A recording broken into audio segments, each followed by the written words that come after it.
Mana tanya berteman dengan urung yang semisal tanya, berarti itu tidak ada laba, tidak ada rugi. Bila teman tanya berteman dengan urung yang diatik tanya, keimanannya, sifatnya, akhlaknya, maka adalah bertambah bagi tanya, berarti membawa keuntungan. Jadi oleh karena itu tanya minta teman urung yang diatik tanya. Yang pengajian tanya baru. Jadi pengajian tanya urungnya itu makalla kala amalun baraza min kalbin zahid ay ghairi muta'alliqin bidunya, tidak sedikit amal yang zahir daripada hati orang yang zahid. Makna zahid tidak tersangkut dengan dunia. Kalau kita zahid, walaupun sedikit amal itu tidak dikira sedikit, walaupun sedikit dikira banyak. Kalau hati tanya zahid, tidak tersangkut dengan dunia. Bal huwa wa in kana qalilan fil isi, tetapi dianya orang zahid, sekalipun adalah ia zahid itu sedikit pada persenda, itu banyak pada makna. Karena selamatnya orang zahid itu daripada bahaya-bahaya yang tercela pada diterima amal, daripada riya, daripada tasanno, yaitu melakukan pekerjaan untuk manusia, menuntut maksud-maksud duniawi, tidak hadir hatinya serta Tuhannya pada ketika memperbuatnya. Karena sedikit waswas syaitan yang terjadi daripada mencintai dunia. Jadi orang zahid tidak tersangkut hatinya kepada dunia, walaupun amalnya itu sedikit, sekedar untuk melaksanakan kewajiban waktu saja.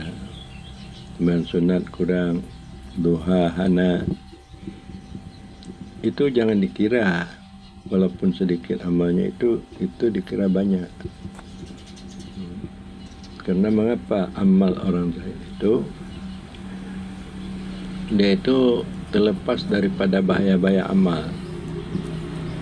Mana bahaya amal riya. Jadi orang zahid itu tidak ada riya, dia memperlihatkan amal pada orang untuk tasanuk, melakukan pekerjaan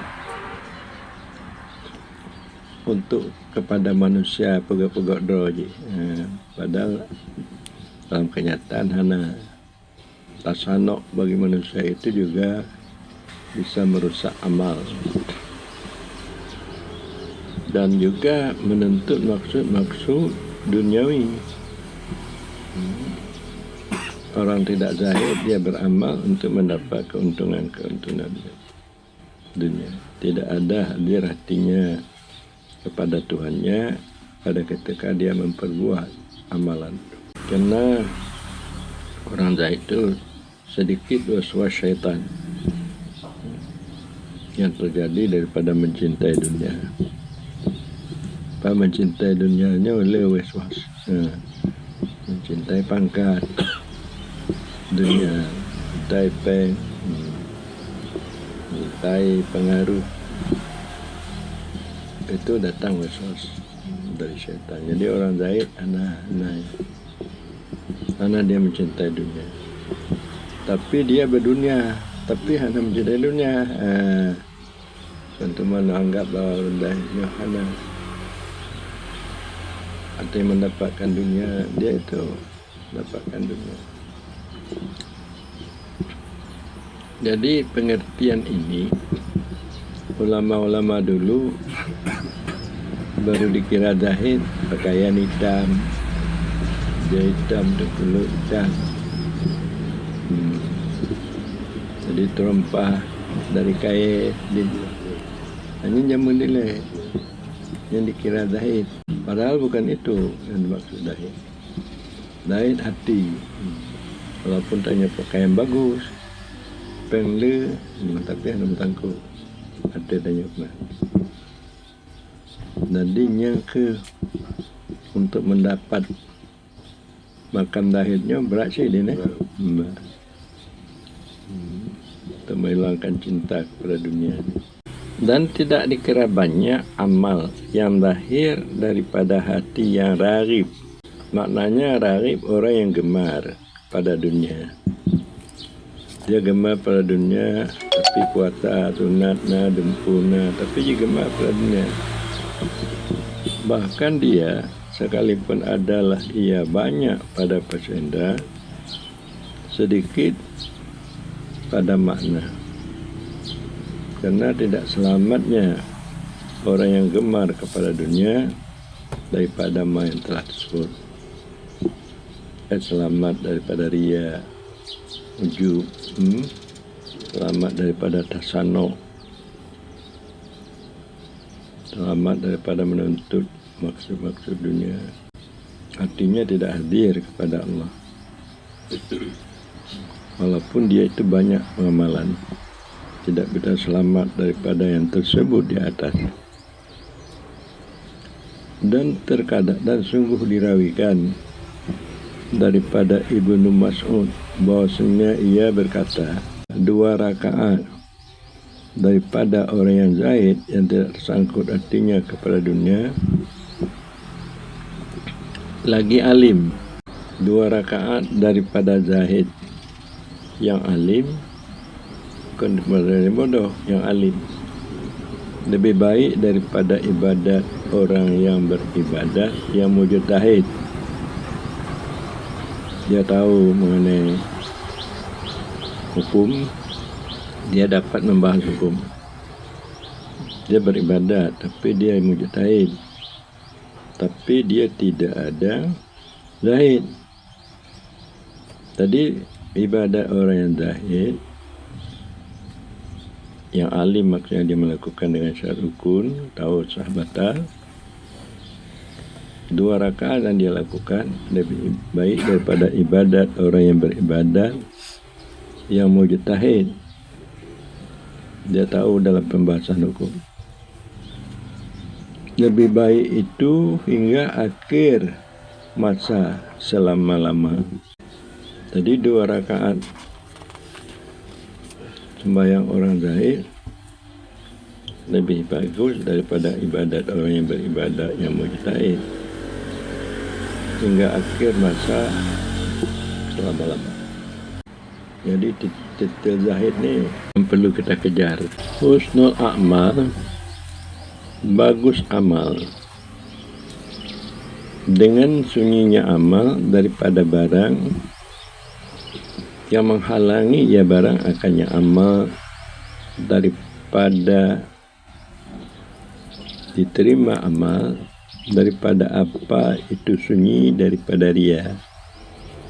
Jadi amal yang bagus benar dalam amal tanyanya riya dan lainnya riya. Bagus amal hudur hati serta Allah pada ketika memperbuatnya amal, dan tidak berbimbang hati dengan selainnya Allah daripada was-was syaitan. Jadi baru kena amal itu bagus, benar riya, benar selain riya tasanno amal, dan hati kita selalu hudur serta Allah pada ketika memperbuatnya amal. Tidak ada yang membimbangkan amal dengan lainnya amal daripada was-was syaitan.